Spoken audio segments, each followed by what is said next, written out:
Bonjour, Michael Mokongo, j'ai 38 ans aujourd'hui, ancien basketteur international centrafricain. J'ai aussi joué en équipe de France jeune et j'ai joué longtemps ici en France en première division.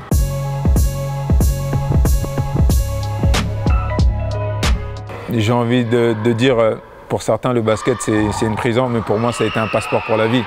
Et mon père fut un ancien basketteur et c'est pour ça aussi que je suis rentré dans le basket. Les Jeux 92 de Barcelone nous ont tous marqués, en tout cas moi ça a été mon cas.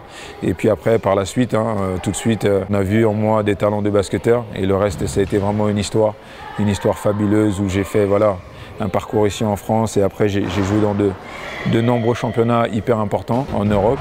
Et je suis fier de cette carrière-là parce que c'était pas prévu de base que j'allais faire une carrière comme ça, surtout en venant de la Centrafrique où je peux dire qu'il y a vraiment 3 joueurs qui ont réussi.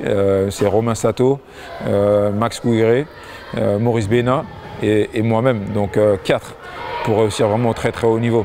Donc pour vous dire que on fait partie des petits pourcentages des gens qui ont pu inspirer un petit peu les gens de mon pays.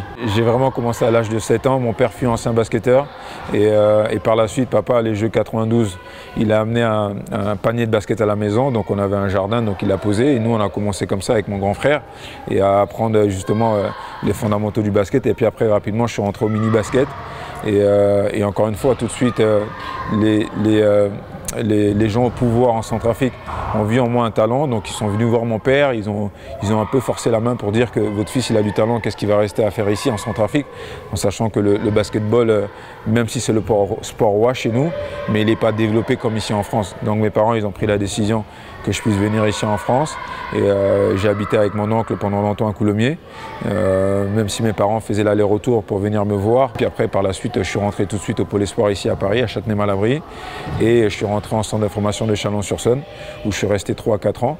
Un petit clin d'œil à Dominique Guyot et tous les personnels de Chalon. Et puis après derrière, je suis passé professionnel, je dirais l'année à Monaco, où j'ai fait 3 ans à Monaco. On a aidé Monaco vraiment à atteindre la première division aujourd'hui. Monaco qui est un club très référencé ici en France, c'est même la locomotive du basketball français, parce qu'ils sont en Euroleague. Donc on a fait partie, bien évidemment, avec le club et avec tous mes anciens coéquipiers, des gens qui ont marqué l'histoire de ce club-là. Et je me rappelle aussi de ma toute première sélection à Bercy pour le All-Star Game, 18 ans, devant 25 000 personnes. Je me rappelle aussi des Hoops Summit où j'ai rencontré Kobe Bryant, mon idole, à l'âge de 18 ans où je faisais partie des tout meilleurs jeunes joueurs européens, avoir joué contre les Américains. Tout ça, c'est des moments qui m'ont marqué, notamment aussi en Espagne, en Italie. Moi, c'est vraiment Kobe Bryant. Et en plus, j'ai eu la chance de le rencontrer 2 fois. J'étais au mariage de son cousin, donc j'ai vraiment eu la chance d'échanger avec lui, de passer 2-3 jours avec lui. J'ai été voir ses entraînements, comment il s'entraînait. À l'âge de 19 ans, tout ça, ça m'a impacté. Il y a beaucoup de Kobe qui vit en moi, même si aujourd'hui il est mort. Et je me rappelle encore une fois, quand il était mort, c'est comme si c'était un membre de ma famille qui était mort parce qu'il nous a tellement marqué au fait. Moi j'ai grandi avec Kobe et pour moi il n'y aura jamais un autre Kobe au fait. Je suis bien à la retraite déjà depuis 2018. Donc voilà, ensuite j'ai aussi une plateforme digitale de recrutement que j'ai lancée déjà depuis maintenant 4 ans, qui évolue très bien, Stadium Prime, où on est essentiellement sur le recrutement et la démocratisation du sport, où on aide les gens justement à trouver des opportunités. Donc je vous invite à vous connecter dessus. Et puis je suis également aussi un personnel training, un coach développeur. Je suis là pour aider les gamins à s'améliorer. Donc j'ai des coachings privés que je fais ici et aussi les camps de basket aussi que je fais ici. Et après des fois on est capable de se déplacer. Par exemple cet été on est parti en Turquie. On a déplacé le camp, on allait faire un camp en Turquie. Donc voilà, et puis à côté de ça, je travaille aussi à la télé, chez Canal+, en tant que consultant pour le basket. Et puis bien d'autres business aussi chez moi en Centrafrique. Mais voilà, moi mon kiff, c'est le sport. Donc voilà. On fait du business pour vivre.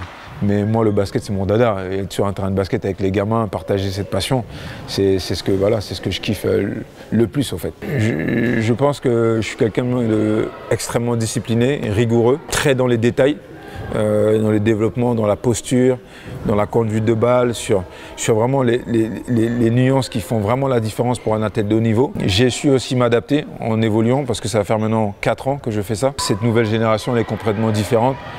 elle a une pédagogie qui est différente aussi. Il faut savoir les amener avec vous. Et ça aussi, je pense qu'ils m'ont beaucoup aidé à ce niveau-là parce que voilà, nous, on était une génération où voilà, le coach, il dit, tu fais. Mais la nouvelle génération, il faut trouver des manières de les amener avec toi. Et c'est ça qui est important parce qu'encore une fois, on ne parle pas de moi, on parle des jeunes. Et moi aussi, je dois m'adapter avec eux. Et je pense que c'est là où j'ai beaucoup appris avec eux. Je suis toujours aussi rigoureux dans tout ce que je fais. Mais la pédagogie, la manière d'aborder, de préparer les séances, elles sont super importantes. Et donc voilà, je pense que je continuerai encore à évoluer. Mais voilà, ce qui est sûr, c'est que moi, je veux que les gamins, quand ils viennent bosser avec moi, qu'un jour, ils deviennent des sportifs de haut niveau.